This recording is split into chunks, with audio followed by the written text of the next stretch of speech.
साथियों, इसके बाद मैं अनुरोध करूंगा नाजिम भाई को कि वो आए और अपनी सभा को संबोधित करें।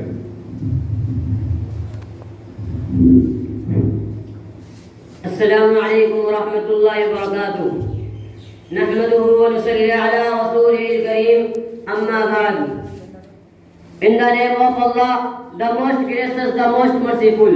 First of all, I would like to thank our esteemed President who took his precious time for us to visit here. Today we gather to celebrate the 70th Independence Day. Beloved country, this is not just a holiday. It is a moment to educate the younger generation about the struggle and sacrifices made by our courageous freedom fighters.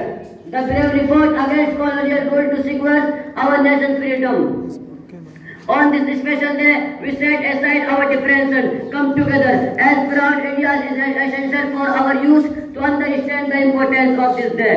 Because the power to shape future of our country. It is our duty to work hard and contribute to the betterment of our society. The spirit of nationalism and patriotism fills the air as we celebrate this day.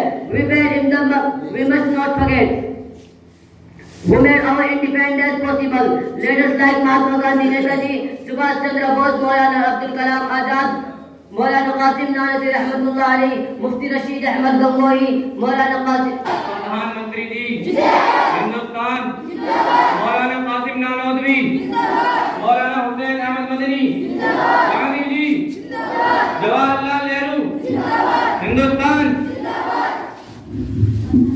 दोस्तों, इसके बाद मैं अनुरोध करता हूं वजीर दाखिला से कि वो आए और अपने सभी साथियों को संबोधित करें। अस्सलामु अलैकुम व रहमतुल्लाहि व बरकातुहू।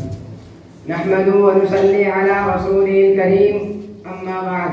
फ़क़द क़ील हुब्बुल वतन मिनल ईमान। मोहतरम सदर जलसा व सामीन इकराम, हिंदुस्तान कौमी यकजहती व गंगा जमनी तहजीब का आलम बरदार है। ऐसा चमन है जहाँ मनवाइश और इत्तेहाद मिलकर बेशुमार फूल खिलते हैं। यहाँ की फजाओं में मोहब्बत और यहाँ की हर पदमा पर सिमरपत होती है। ऐसा प्लेटफॉर्म है जहाँ हिंदू, मुस्लिम, सिख और ईसाई यकसा तौर पर जमा होते हैं। गोया हिंदुस्तान आपसी इत्तेहाद का हसीन संगम है और यहाँ पर सारे मज़ाहिब मोहतरम है। मोहतरम सामीन, हिंदुस्तान जहाँ दीगर अध्ययन मज़ाहिब के लोग क़याम पज़ीर है, वहीं पर मुसलमान हिंदुस्तान की रीढ़ की हड्डी की हैसियत रखता है। यह हकीकत है कि हिंदुस्तान की तकदीर को मुसलमानों ने अपने खून जिगर से संवारा है और हर हिंदुस्तानी को सर उठाकर जीने का मुसलमानों ने दिलाया है। इस चमन की आबियारी मुसलमानों ने की है, इसे सोने की चिड़िया मुसलमानों ने बनाया है और हर वक्त अपने वतन अजीज की मोहब्बत में डूबकर सबसे पहले सीने सफर होकर हिंदुस्तान पर कब्जा करने वाला के नापाड़ा साहिब का किला को किया। अंग्रेजों को इस मुल्क से मार भगाया, अंग्रेजों के खिलाफ आंदोलन बगावत बुलंद कर कर, अपनी जवान बीवियों को बेवा बनाकर, अपने बच्चों को यतीम कर कर, अपने खून को पानी की तरह बहाकर हर आने वाले बातिल ताकत का मुस्लिम उलमा और आवाम ने मुकाबला किया और उनके नापाक मंसूबियों की धज्जे उड़ा दी और उनसे बात कह डाली कि जब तक मुसलमान हिंदुस्तान में मौजूद रहेगा उस वक्त तक इस मुल्क को गैरों के हवाले नहीं किया जा सकता। हमसे इस वतन को कोई छीन नहीं सकता। हम अपनी जानें तो दे सकते हैं मगर हिंदुस्तान नहीं दे सकते।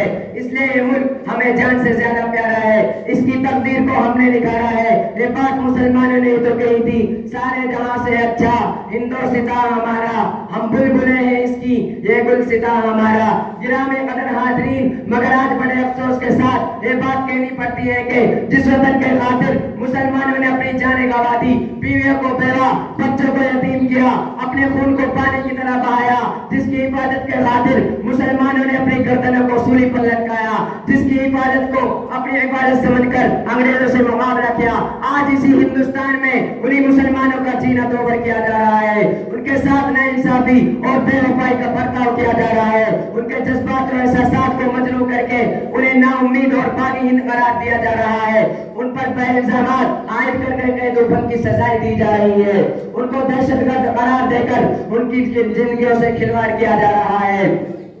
किसी ने बहुत ही सच कहा है, कट नहीं रहे बस्ती में हम रहबरों की, कट नहीं रहे बस्ती में हम रहबरों की, आंखों में सुराखें रहे हम दीदारों की, लूटी गई इज्जत तो हमारे ही घरों की, लूटी गई इज्जत तो हमारे ही घरों की, काटी गई फसलें तो हमारे ही सरों की।